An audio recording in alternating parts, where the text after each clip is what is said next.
আসসালামু আলাইকুম। আজ পবিত্র শুক্রবার। তো আমরা আজকে নামাজ পড়তে যাচ্ছি সেন্ট্রাল মসজিদে। আমি প্রতি শুক্রবারে প্রায় সেন্ট্রাল মসজিদে নামাজ পড়ি। আজকে আপনাদেরকে দেখানোর চেষ্টা করব সেন্ট্রাল মসজিদে প্রতি শুক্রবার কীরকম মানুষ নামাজ পড়ে। তো দেখতেই পাচ্ছেন যে কী পরিমাণ মানুষ নামাজ পড়ে বেরোচ্ছে। মানে নামাজ শেষে আমি ভিডিও করতেছি। সেন্ট্রাল মসজিদ আসলে অনেক সুন্দর একটি জায়গা।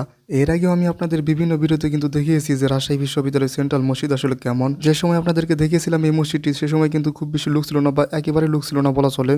তো আমরা কিন্তু নামাজ পড়ে কিন্তু বের হয়েছি। বের হয়ে দেখলাম যে উপাচার্য স্যার, শুক্রবারে কিন্তু বিভিন্ন জায়গা থেকে মানুষ কিন্তু এখানে নামাজ পড়তে আসে। বিশেষ করে কিন্তু দেখতেই পাচ্ছেন যে উপাচার্য স্যার আসতেছে। উপাচার্য স্যারও কিন্তু এখানে নামাজ পড়ে। উপাচার্য বা উপাচার্য যারা আছেন তারা কিন্তু সবাই মোটামুটি এখানে নামাজ পড়েন। আর সত্যি বলতে এই সেন্ট্রাল মসজিদে নামাজ পড়ার মতো আসলে শান্তি আমি আর কোথাও পাইনি। এখন পর্যন্ত যত মসজিদে নামাজ পড়েছি, এইখানে নামাজ পড়তে আসলে যতটা শান্তি লাগে বা আরাম লাগে বা ভালো লাগে, আর কোনো বাংলাদেশের মসজিদে আমি এতটা ভালো লাগা পাইনি। আর প্রতি শুক্রবারে এখান দিয়ে অনেক বেশি দোকান বসে। আতরের দোকান, লুঙ্গির দোকান, এছাড়া টুপি, এগুলো কিন্তু দোকান কিন্তু এখানে বেচে। নামাজ শেষে আমার বন্ধু মাহবুবের সাথেও দেখা হয়ে গেল, কারণ সেও এখানে নামাজ পড়তে এসেছিল। তো আমরা আপনাদেরকে ঘুরে ঘুরে দেখাই রাজশাহী বিশ্ববিদ্যালয়ের যে সেন্ট্রাল মসজিদটি আছে, এটি আসলে কতটা সুন্দর। তো দেখতেই পাচ্ছেন পানির ট্যাঙ্ক কিন্তু অনেকগুলো, আর অজুখানাও কিন্তু 3-4টা জায়গায় আছে। এটা কিন্তু বাইরের অজুখানা ছিল একটু আগে যেটা দেখলেন। আর এখন যেটি দেখতে পাচ্ছেন সেটি হচ্ছে মসজিদের ভেতরে যে বড় অজুখানা সেটি। এবং এই যে পাশে যে দেখতে পাচ্ছেন, এখানে কিন্তু আগে কিন্তু ঝাড়বাতি জ্বলতো এবং পানি পড়তো। এখন জানি না কেন এটি করা হয় না। এটা এখন বন্ধ রয়েছে কেন সেটা আসলে আমি বলতে পারলাম না, তবে এটা চালু করা উচিত। এটা হচ্ছে রাজশাহী বিশ্ববিদ্যালয়ের সেন্ট্রাল মসজিদের ভেতর অংশ। এইটুকু কিন্তু মসজিদের অংশই।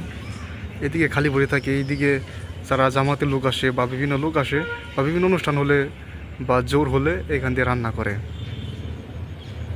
এখানে অনেক ফুলের বাগান আছে। বিশাল বড় এরিয়া মসজিদের, বিশাল বড়, মানে অসাধারণ এক মসজিদ। এদিকে হচ্ছে উজুখানা।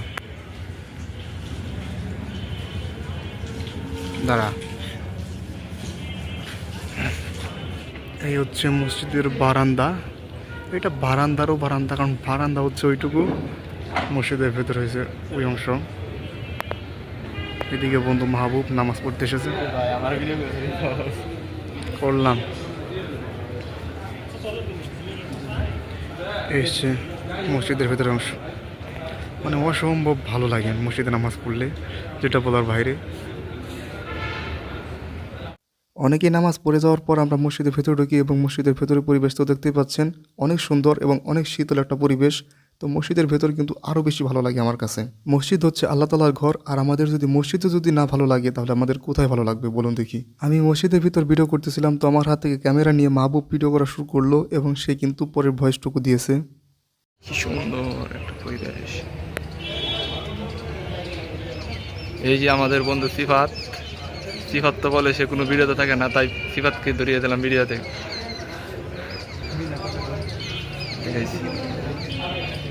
এই যে রাজশাহী বিশ্ববিদ্যালয়ের রাকসু ভবন, এই যে আপনারা দেখতে পাচ্ছেন যে মিনার, রাজশাহী ইউনিভার্সিটি সেন্ট্রাল মসজিদের মিনার, যেখান থেকে আজানের ধ্বনি প্রতিধ্বনি হয়। যে এই জায়গায় এটা মূলত বারান্দা, এখানে মানুষ নামাজ টামাজ পড়া। আর ওইটা হচ্ছে উপবারান্দা আর কি, সেকেন্ড বারান্দা যেটাকে বলে। আর ওই দিকে দেখতে পাচ্ছেন, ওই যে কোনাটা হচ্ছে রাজশাহী ইউনিভার্সিটির শহীদ মিনার। এই মসজিদকে সুন্দর করে তুলেছে আর ওইসব ফুলের বাগানগুলো।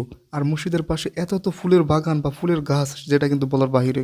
আর মসজিদের কিন্তু অপোজিটেই রাজশাহী বিশ্ববিদ্যালয়ের যে কেন্দ্রীয় শহীদ মিনার আছে বা মুক্তমঞ্চ আছে সেটা অবস্থিত। এইদিকে প্রশাসনিক ভবন এখান থেকে দেখা যায়, বা অনেক অনেক কিছু কিন্তু দেখা যায়।